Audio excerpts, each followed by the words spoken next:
To solve a system of two linear equations by substitution, we will begin by isolating one variable in one of the equations. This will allow us to replace that variable with an equivalent expression in the other equation. Next, since we will now have an equation that contains only one variable, we can solve that equation to find the value of that variable. And then finally, we will substitute that value back into one of the equations to find the value of the other variable. Let's look at the example shown on the slide. We have a system of two equations. The first equation is x plus 3y equals 1, and the second equation is y equals 2x plus 5. Notice that our second equation already has y isolated, so the first part of our process is completed already. And since y is equivalent to the expression 2x plus 5, we can substitute for y in the first equation. We'll replace y with that expression 2x plus 5. And rewriting the first equation, we now have x plus 3 times the quantity 2x plus 5 equals 1. Now we can solve this equation for x. First we'll use the distributive property to obtain x plus 6x plus 15 equals 1. Then we'll combine like terms to obtain 7x plus 15 equals 1. And finally, isolating the variable, we will subtract 15 on both sides, and then divide by 7 on both sides, and we see that x equals negative 2. Now to find the value of y, we can substitute back into either of our two equations in our system. However, the second equation is probably a little bit easier to work with since the y is already isolated. So we'll have y equals 2 times negative 2 plus 5. And since negative 4 plus 5 is 1, we found the value of our second variable.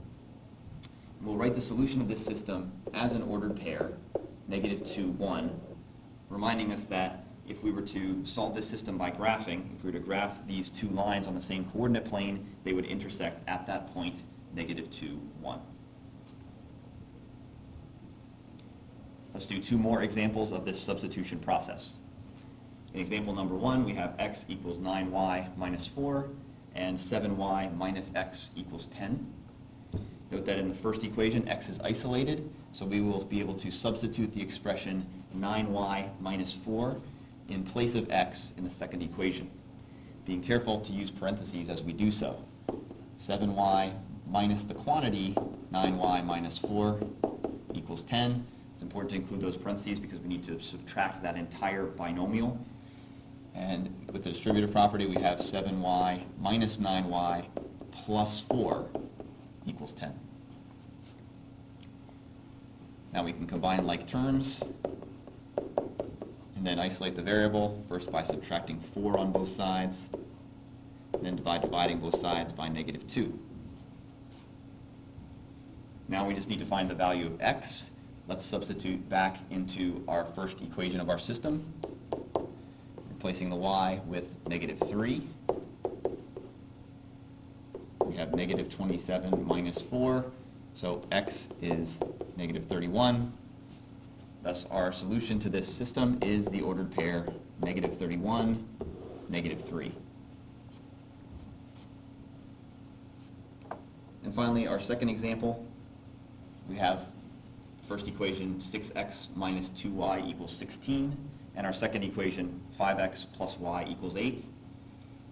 In neither equation is either one of these variables isolated, so we'll need to perform that first step of the process.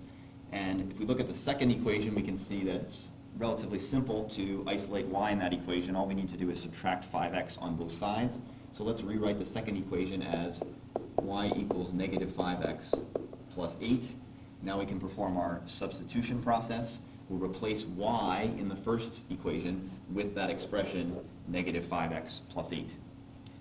Now rewriting the first equation, we have 6x minus 2 times the quantity negative 5x plus 8 equals 16.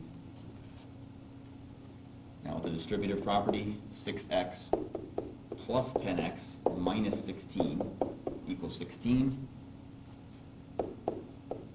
Combining like terms, then adding 16 to both sides, and finally dividing both sides by 16, we obtain x equals 2.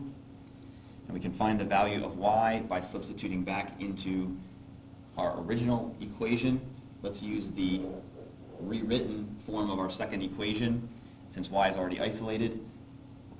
So we have y equals -5 times 2 plus 8, or -10 plus 8,